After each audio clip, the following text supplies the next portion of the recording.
tal? ¿Cómo les va? Bienvenidos, bienvenidas. Ya estamos acá todos listos para comenzar este programa, en el que vamos a iniciarlo hablando de Chagas y este informe que comparte con nosotros Karina Lugones.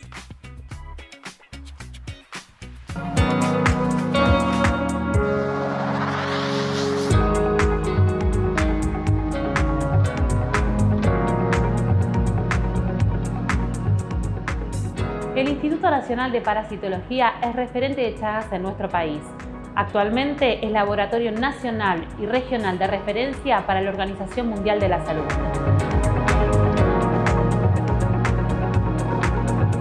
Cuando viene un paciente, se le toma sangre, se le hace el análisis de presencia o no del parásito causante de la enfermedad de Chagas y en el caso de que sea positivo, se le asegura el acceso al tratamiento. Se lo trata y se lo acompaña para todo lo que significa la contención del Chagas en nuestro país. En la Argentina tenemos 4 formas de transmisión del parásito causante de la enfermedad de Chagas. Las 2 más comunes son la transmisión vectorial, que es la que ocurre a partir de la picadura de una vinchuca. Después está la transmisión vertical, la de madre a hijo. Y también podemos tener la transmisión por transfusión de sangre o por trasplante de órganos, de los cuales estas 2 últimas son las más controladas a nivel nacional. Si nosotros pensamos en la transmisión vectorial o vertical, sabemos que la transmisión vectorial ocurre en los lugares donde hay presencia de vinchucas. En cambio, en el caso puntual de la transmisión vertical, está presente en absolutamente todo el territorio nacional, dado que es de madre a hijo. La transmisión vertical de Chagas ha tomado tanta importancia en lo que es esta enfermedad que hoy tenemos Chagas no solamente en la Argentina, sino en muchas partes o en otros países del mundo. Si bien el Chagas es una problemática de esta región, de Argentina, Perú, Brasil, Bolivia, Chile y demás, lo real es que con las grandes migraciones hoy tenemos Chagas en todas las partes del mundo. Es fundamental el diagnóstico precoz y oportuno de los bebés con Chagas porque de esta manera se los puede tratar y se sabe a nivel científico que si se los trata a tiempo hay un 100% de probabilidades de curar el Chagas. De esta manera mitigaríamos el Chagas en la región.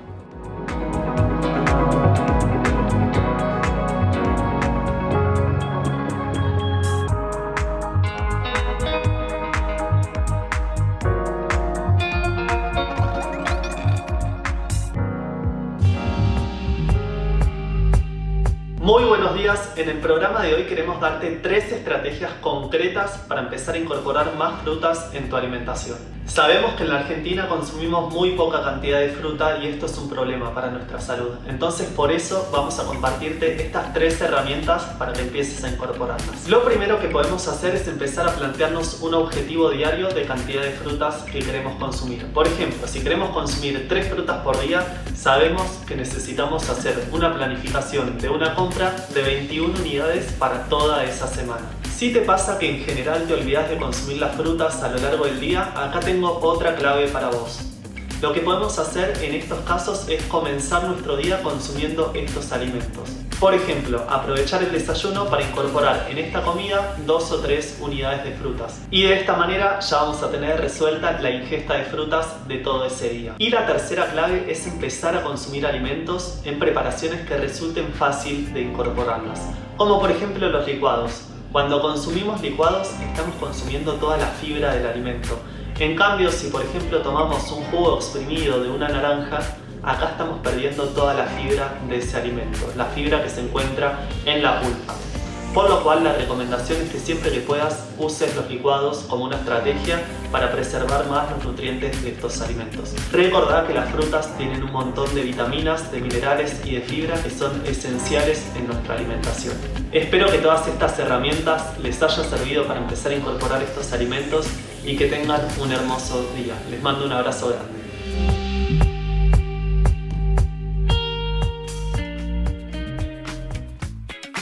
Bueno, vamos a estar con todos los menús para un día saludable en minutos nada más con Hernán. Y ya recibimos a Gaby Litvak, que estás por ahí. Gaby, querida, ¿cómo estás? Bienvenida. Sí. Buen día, Nati, ¿cómo estás? Bien, bien, con muchas ganas de charlar con vos, sobre todo de todo lo que tenemos que tener en cuenta en esta época donde se acerca el invierno, donde el otoño empieza a ser de las suyas y donde ya empezamos a sentir la piel más seca, ¿qué tratamientos podemos hacer y cuáles son los que necesariamente la piel está pidiéndonos a grito, ¿no? Bueno, uno de los tratamientos que más se hace en el consultorio dermatológico son los peelings. Los peelings son las exfoliaciones, pero lo interesante de esto, bueno, si querés preguntarme algunas cosas sobre esto, pero lo más interesante de esto es, ahí estamos mostrando como yo le hice un peeling a una paciente en estos días, es que son tratamientos médicos, dermatológicos, con un tipo de pH especial, con un tipo de ácido especial, a unas concentraciones especiales, y que este tipo de peeling, que son los dermatológicos, llegan a capas profundas de la piel y no a capas superficiales. Y esto nos diferencia de los otros tipos de peeling, que son los peelings cosmiátricos, ¿sí? ¿Y cuál es el objetivo de esto? No solo renovar la piel, sino estimular la formación de colágeno. Y eso lo vamos a lograr con este tipo de peelings que son más profundos. Hay mucha gente que cree que el peeling te deja escamas en la cara. En realidad te queda la piel más seca. Hay algún nivel más, como vos decías recién, hay distintos tipos de peeling. Pero ¿cuáles son esas cuestiones que tengo que tener en cuenta para que me beneficie el peeling y no todo lo contrario, ¿no? Porque a veces cuando lo hago con una persona que no es profesional, terminan sucediendo cosas que realmente dañan y mucho la piel. Pueden quemarse la piel en forma irreparable. O sea, si uno deja un ácido un tiempo no controlado, puede quemarse la piel. Es real lo que dicen que descama, sí, porque el peeling en realidad es una exfoliación, como to peel en inglés es como descamar, ¿sí? Entonces, ¿qué hace? La única manera que tenemos de que la piel se renueve es, sí, se va a desprender la piel. Entonces, durante el proceso de peeling, yo les indico a las pacientes, bueno, va a pasar esto. En general no se hace un peeling para mejorar. Por lo menos es un tratamiento que hacemos entre 4 y 6 sesiones una vez por mes, porque así vamos a lograr el objetivo. A veces vienen pacientes y me dicen, me quiero hacer un peeling.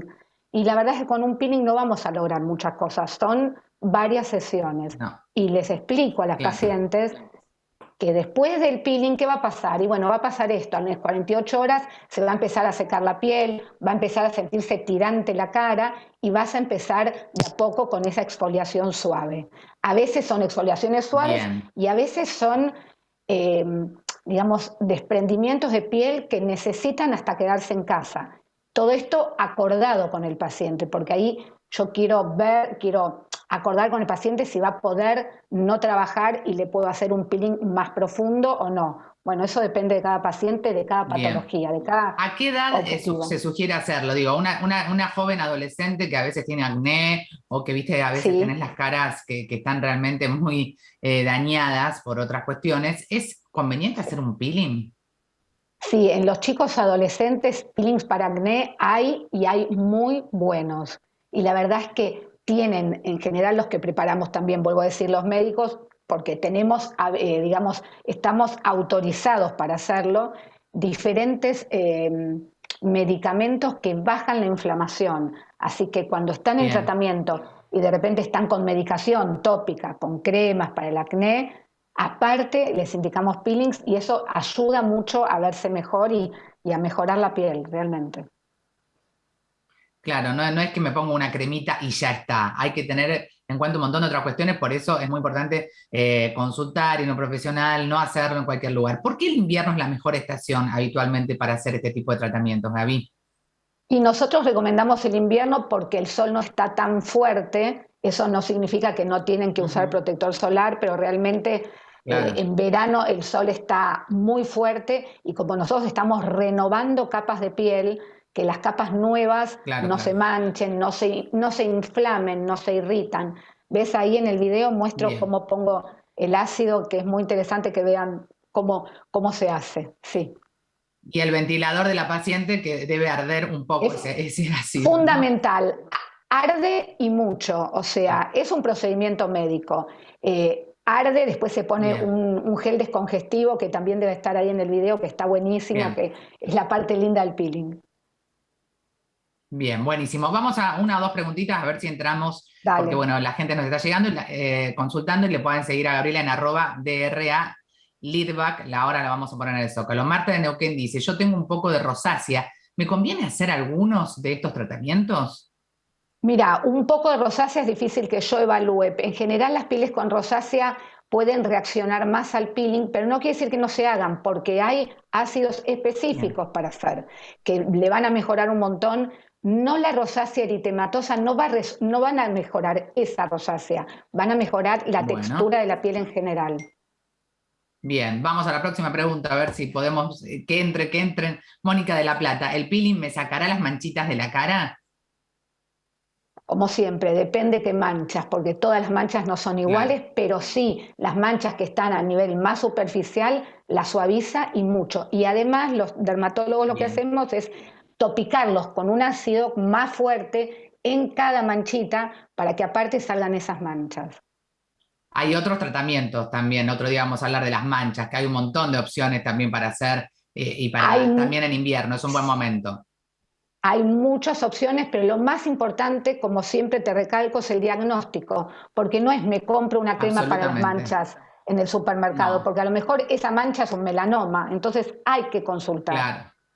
Hay que hacer una consulta anual siempre. @DRA Lidwack, como lo lees ahí, DRA Lidwack con W acá. Gracias, Gaby, un beso grande. Gracias. Hasta luego, nos vemos. Chau, chau. Hablábamos entonces de lo que hay que hacer para cuidar el órgano más extenso que tenemos los seres humanos, que es la piel, pero también todo lo que tenemos que saber sobre otras cuestiones. En estas épocas en donde cambia el clima, donde, bueno, la temperatura hoy hace calor, mañana está más fresco, cuando empieza a pasar todo eso, es momento de hablar del asma. Por eso está con nosotros el doctor Pablo Ginich. ¿Cómo estás? Bienvenido, Pablo. Hola Nati, ¿cómo te va? ¿Cómo estás? Yo muy bien. ¿Me escuchan Bueno, con bien? muchas ganas de... Muy bien, te escuchamos y te vemos, perfecto. Con esencialmente hoy este tema que me parece que es importante que arranquemos a hablar, que nos cuentes qué es el asma. ¿Qué es el asma? El asma es una enfermedad inflamatoria de la vía aérea pulmonar donde se caracteriza por tener crisis de broncoespasmos a repetición. Significa que cada tanto el paciente con asma se le cierra la vía aérea y tiene menos capacidad respiratoria, se agita, empieza con silbidos en el pecho, empieza con tos. Y es importante remarcar esto cuando yo digo, es una enfermedad inflamatoria. Ahora vamos a explicar por qué digo esto, pero es una enfermedad común, es una enfermedad que aparece en cualquier etapa de la vida, principalmente en la infancia, que muchas veces, Ujú. a medida que va evolucionando la edad, va bajando la cantidad de asma que aparece.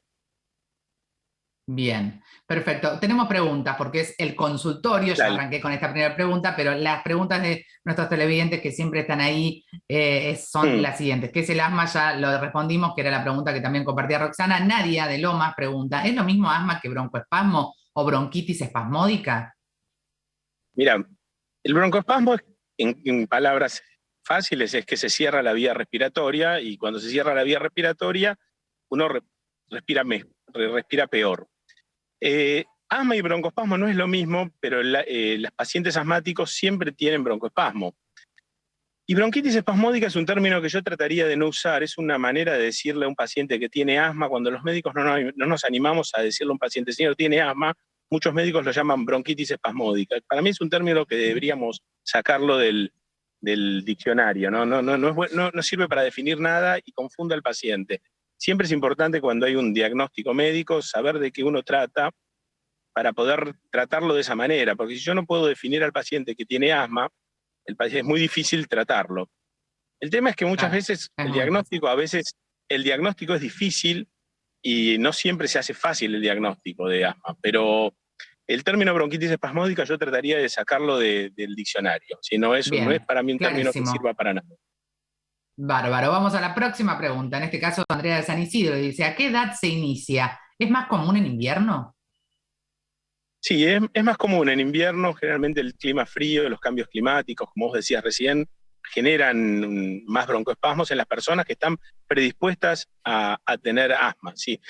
Y sí, más inicia generalmente en la infancia se inicia y dura, la mayoría de los pacientes asmáticos se encuentran en la infancia y en la adolescencia. Los pacientes más leves generalmente evolucionan bien y se curan de adultos, y los pacientes más graves y los niños con más asma generalmente son los que más persisten con asma de adulto. Bueno, genial, eso es muy importante, el diagnóstico, ¿no? Es muy importante este punto. Sofía de Lanús, mira, nos dice y pregunta, ¿cuáles son los factores de riesgo? Primero, ¿existen factores de riesgo, Pablo? Sí, existen factores de riesgo. El factor de riesgo principal de asma es un factor genético. Generalmente las personas predispuestas genéticamente a tener asma son los que van a tener asma. Pero el factor de riesgo modificable más importante es el tabaquismo.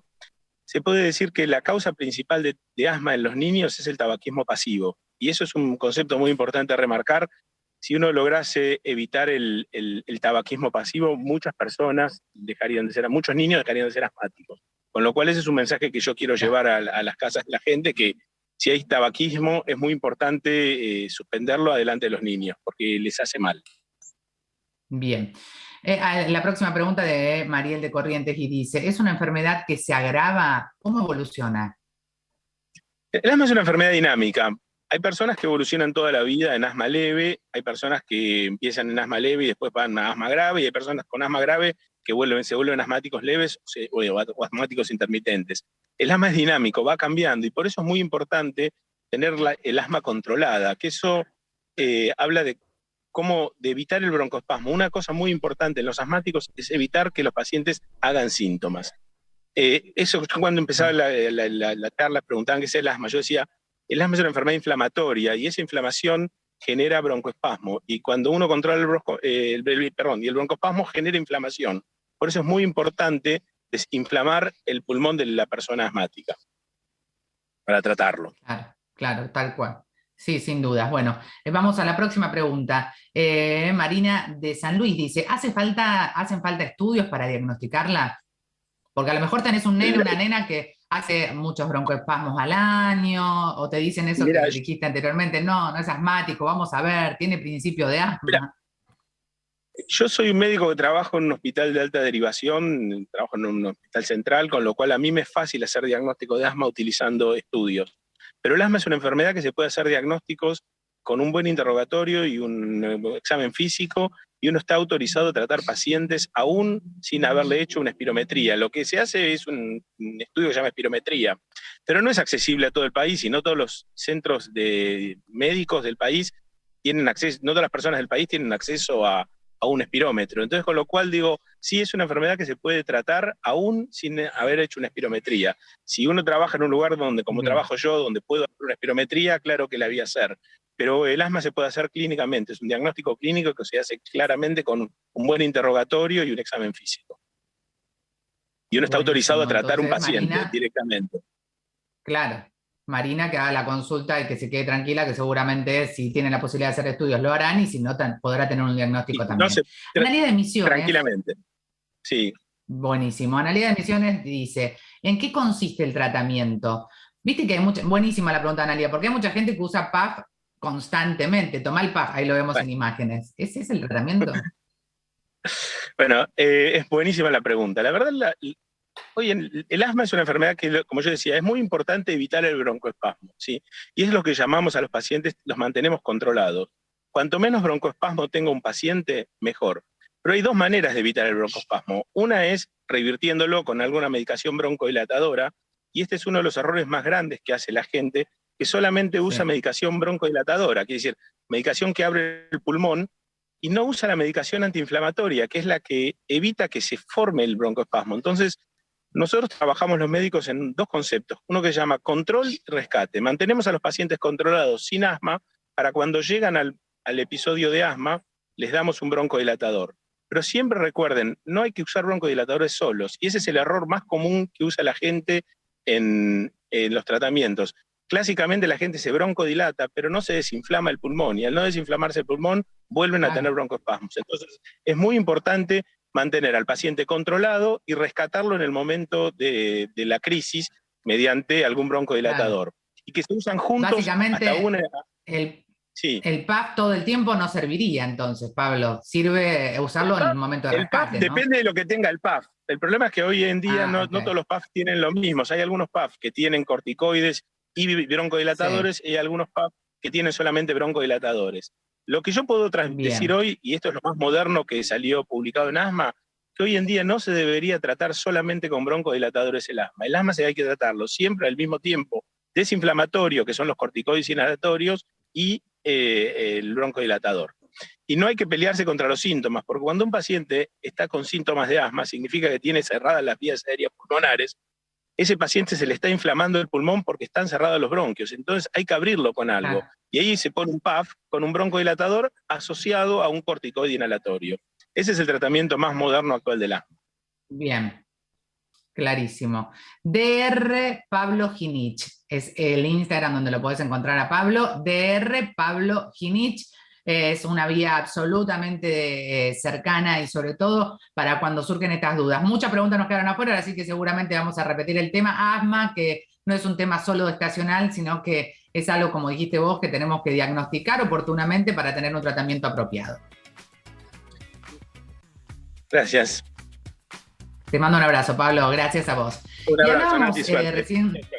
Chao, hasta luego. DR Pablo Ginich, esa es la cuenta en la que podés seguirlo a este súper médico de familia. Nosotros somos muy, muy a favor de que los médicos de familia empiecen a tener ese lugar tan importante para el bienestar, no individual, sino colectivo, definitivamente. Y si hay algo que nos hace bien a todos es empezar a tener hábitos saludables en nuestras rutinas de alimentación diarias. Por eso te anticipábamos hace un ratito el comer frutas, verduras, la importancia, y ya está con nosotros ahora sí Hernán Maroni para hablarnos de algo que es muy, muy interesante y que es los menúes completos para un día saludable. Hernán, ¿cómo te va? Bienvenido.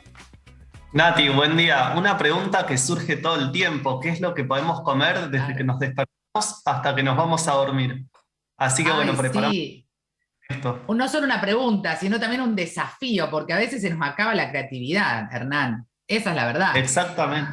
Sí, que muchas veces quizás hay opciones que son muy fáciles para empezar a incorporar y que llevan poco tiempo, pero quizás si no las conocemos, estamos habituados, no las terminamos consumiendo.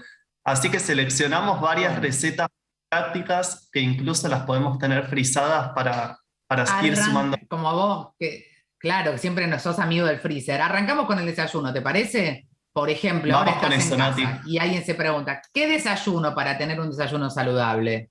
Esta idea. Una opción muy fácil, panqueque de avena con frutas, es solamente procesar un par de bananas con agua, puede ser pera, durazno, lo que nos guste, y le empezamos a agregar la avena. Acá le podemos poner, si queremos, un poquito de mascabo, si le queremos dar más sabor dulce, y acá hacemos el panqueque tradicional. Lo cocinamos de un lado y del otro y queda listo. Y lo que es interesante en esto, Nati, tranquilamente lo podemos frizar porque esto no se va a desarmar y lo podemos después darle un golpecito de calor en una tostadora o en alguna sartén y de esa forma ya tenemos para toda la semana quizás cubiertos los desayunos. Acá claro, es genial, en vez de comerte un pedazo de pan nada más, mirá todo lo que le podés poner, ¿no? de valor a ese alimento. Y fíjate esto que decíamos al principio también de empezar a sumar frutas. Acá fue cuestión nada más de ponerle un poquito de mantequilla de maní o pasta de maní y le agregamos por encima cualquier fruta de estación. Siempre la fruta que es más económica y accesible es la de estación, así que podemos ponerle por encima lo que vayamos a conseguir de época en la verdulería. Genial, la fruta que tenés en casa, que compraste en la verdulería, que es de estación, con el panqueque, llamémoslo de esa manera, que tenés en la heladera, lo frizaste, lo sacás y lo comes. Y pasamos al almuerzo. ¿Qué hago para tener una idea rápida, económica? Nati, esto sirve que siempre nos termina pasando que cocinamos arroz y nos queda un montón. Si llegamos a usar un poco de arroz integral o algún arroz común, le podemos sumar cualquier tipo de harina. Y cualquier tipo de harina puede ser una harina integral, puede ser una harina de arroz, si la queremos hacer sin gluten, y formamos una masa con un poquito de aceite y de agua. Lo único que después le ponemos por encima, le podemos poner cualquier pasta, por ejemplo, acá hice una bechamel con verduras, puede ser otros tipos de quesos o lo que nos guste que vayamos a... Y es una opción muy fácil y también la podemos tener frizada y es una forma también de reutilizar todos los alimentos que vayamos a preparar y que nos sobraron. Está perfecto. El tema de este tipo de propuestas de esta pizza, además de hidratos que es habitual, también tiene un montón de otros aportes, ¿no? Totalmente. Acá, si lo hacemos integral, es una forma más de sumar fibra y de sumar vegetales en la alimentación, porque el problema es que muchas veces preparamos la pizza y quizás solamente tiene algún queso o algún relleno, y ahí sí es un problema porque nos está faltando otros nutrientes. En cambio, cuando le agregamos buena cantidad de vegetales, casi como si fuese una pizza de verduras, ahí sí se vuelve mucho más nutritiva esa preparación. Buenísimo, buenísimo. Vamos a la merienda, a ver qué puede suplirse entre desayuno y merienda, podemos combinar de vez en cuando, a ver qué idea hay para la merienda. Vamos con la merienda. Acá también mezclamos cualquier tipo de harina. Yo mezclé un poco de harina integral, harina de arroz, un poco de coco y azúcar de mascabo. Y si nos gusta, como para darle sabor chocolate, le podemos poner chocolate amargo o le podemos poner algarroba también. Y formamos, Nati, acá como una especie de pasta que lo vamos a desparramar sobre una placa y lo cocinamos de un lado y del otro y nos va a quedar como una consistencia bastante parecida a un brownie. Y fíjate acá, le di Qué justamente rico. el formato cuadrado como para poder frizarlo y que después Claro. entre bien en la tostada. Como para Súper. recibir de manera rápida las meriendas, que incluso si nos vamos a trabajar o les queremos mandar, por ejemplo, a los chicos a Sí. colegio, también es una opción bastante práctica. @hernán.nutrición, @hernán.nutrición, lo podés seguir en sus redes sociales, y siempre con data y sobre todo cuando no sabes para dónde arrancar, hacer algo rico, sano y económico, vas y entras a esa cuenta. Hernán, la cena, llegamos agotados, al final del día decimos, ¿qué comemos? ¿Qué comemos? Tiene A que ver. ser algo fácil en la cena. Y fíjate, acá usamos las lentejas turcas, que ahora ya se ven es un alimento que se consigue mucho más fácil que hace un tiempo, es muy económico.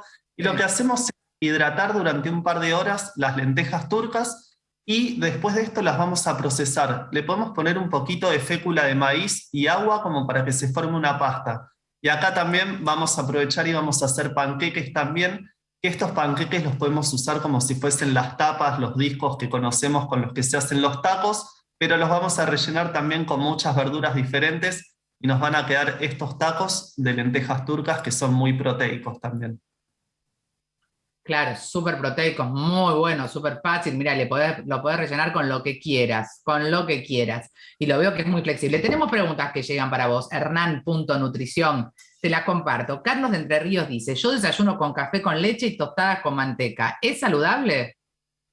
En general lo que nos conviene es empezar a sumar otros alimentos también, como por ejemplo las frutas o las verduras, o podemos usar incluso untables de legumbres, como para sumar más fibra, porque en el café con leche y las tostadas con manteca tenemos muy poca cantidad de fibra, y eso puede generar constipación y empiezan a faltar otros nutrientes también. Capaz que si le agrega una fruta, ¿no? O bueno, los untables que vos Claro, decías, puede funcionar. totalmente. Ahí empieza a ser un poquito más completo. Marina de Misiones dice, ¿cuánto tiempo se puede guardar el arroz cocinado en la heladera? En general, lo ideal es no pasarnos mucho más de 2 o 3 días porque puede llegar a contaminarse. Va a depender un poco si se enfrió rápido y directamente lo pusimos en la heladera, pero siempre cuanto menos tiempo lo tengamos ese alimento al aire libre y fuera de la temperatura segura, podría ser un poco más complicado. 2 o 3 días como En la mucho. heladera tapado, 2 o 3 días, entonces. Exactamente, sí. Bien. María de Santa Cruz dice, ¿a qué hora se debería cenar para hacer bien la digestión antes de dormir? Lo ideal, esto depende mucho de cada persona porque hay personas que tienen digestiones más lentas, pero podemos decir que en unas 2 o 3 horas el proceso digestivo ya prácticamente está concluido a nivel del estómago, entonces no estaríamos tan pesados. Obviamente si podemos cenar un poco más temprano, acá en Argentina tenemos la costumbre de postergar mucho las cenas y hay veces que terminamos cenando tipo 10, 11, eso sí es un problema y terminamos durmiendo mal. Claro, totalmente. @hernán.nutrición, te lo dije, te lo vuelvo a repetir, @hernán.nutrición. Como siempre, Hernán, con aportes bien concretos que nos permiten encontrar un camino mucho más saludable hacia el bienestar. Gracias, te mandamos un abrazo enorme. Un abrazo enorme, cuídense. Muy bien, y con Hernán nos despedimos, como siempre, hasta mañana, recordándoles que lo individual suma, pero es lo colectivo lo que definitivamente transforma. Chao, chao.